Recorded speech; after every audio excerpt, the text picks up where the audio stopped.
بسم اللہ الرحمن الرحیم۔ میں شروع کرتی ہوں اللہ کا نام لے کر جو بڑا مہربان اور نہایت رحم کرنے والا ہے۔ ناظرین السلام علیکم۔ دوستو، حضرت نوح علیہ السلام کی ولادت حضرت آدم علیہ السلام کے وصال کے 126 سال بعد ہوئی۔ اہل کتاب کی رائے ہے کہ حضرت آدم علیہ السلام کے وصال اور حضرت نوح علیہ السلام کی ولادت کے درمیان دورانیہ 146 سال کا ہے۔ ابن حبان رحمت اللہ علیہ نے کہا کہ ان کے درمیان 10 زمانوں کا دورانیہ ہے۔ زید بن سلام رحمت اللہ علیہ حضرت ابو امامہ رضی اللہ تعالیٰ عنہ سے روایت کرتے ہیں کہ کوئی شخص بارگاہ نبوی صلی اللہ علیہ وآلہ وسلم میں حاضر ہوا اور اس نے عرض کی، یا حبیبی یا رسول اللہ صلی اللہ علیہ وآلہ وسلم، کیا حضرت آدم علیہ السلام نبی تھے؟ آپ صلی اللہ علیہ وآلہ وسلم نے فرمایا، ہاں، انہیں تو اللہ تعالیٰ سے شرف کلام بھی حاصل تھا۔ پھر اس نے عرض کی کہ حضرت آدم علیہ السلام اور حضرت نوح علیہ السلام کے درمیان کتنا عرصہ ہے؟ حضور صلی اللہ علیہ وآلہ وسلم نے فرمایا کہ 10 قرون۔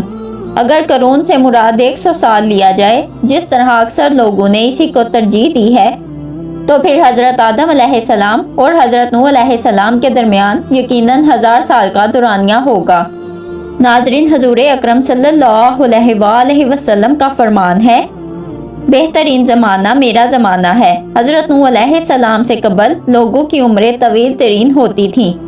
اسی بنا پر یہ کہا جا سکتا ہے کہ حضرت آدم علیہ السلام اور حضرت نوح علیہ السلام کے درمیان کئی ہزار سال کا دورانیہ تھا۔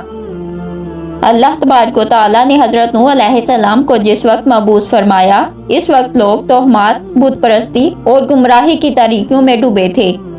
تب اللہ تعالیٰ نے اپنے بندوں پر رحم و کرم فرماتے ہوئے حضرت نوح علیہ السلام کو رسول بنا کر بھیجا۔ آپ علیہ السلام روئے زمین پر سب سے پہلے رسول ہیں۔ قیامت کے دن بھی اہل محشر آپ کو اول الرسل کہہ کر خطاب کریں گے۔ حضرت نوح علیہ السلام کی بعثت مقدسہ کے وقت آپ کی عمر مبارک کے یقین میں اختلاف ہے۔ کسی کے مطابق 50 سال تھی اور ابن جریر رحمت اللہ علیہ اور حضرت عباس رضی اللہ تعالیٰ عنہ کے قول کے مطابق 480 سال تھی۔ حضرت آدم علیہ السلام اور حضرت نوح علیہ السلام کے درمیان 10 قرون کا دورانیہ تھا اور 10 کے 10 قرون ہی فطرت اسلام پر تھے۔ قرون سے مراد گروہ یا 100 سالہ مدت ہے۔ اس صالحہ زمانے کے گزر جانے کے بعد قوم بت پرستی میں مشغول ہو گئی۔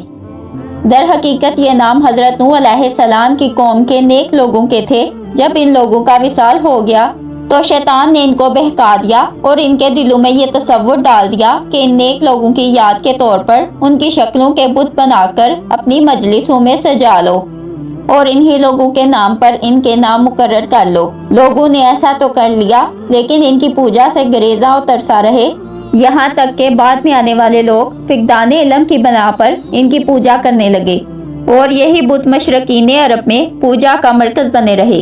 ناظرین، امید کرتی ہوں کہ یہ ویڈیو آپ کو پسند آئی ہوگی۔ تو ملتے ہیں اگلی ویڈیو میں، تب تک کے لیے اللہ نگہبان۔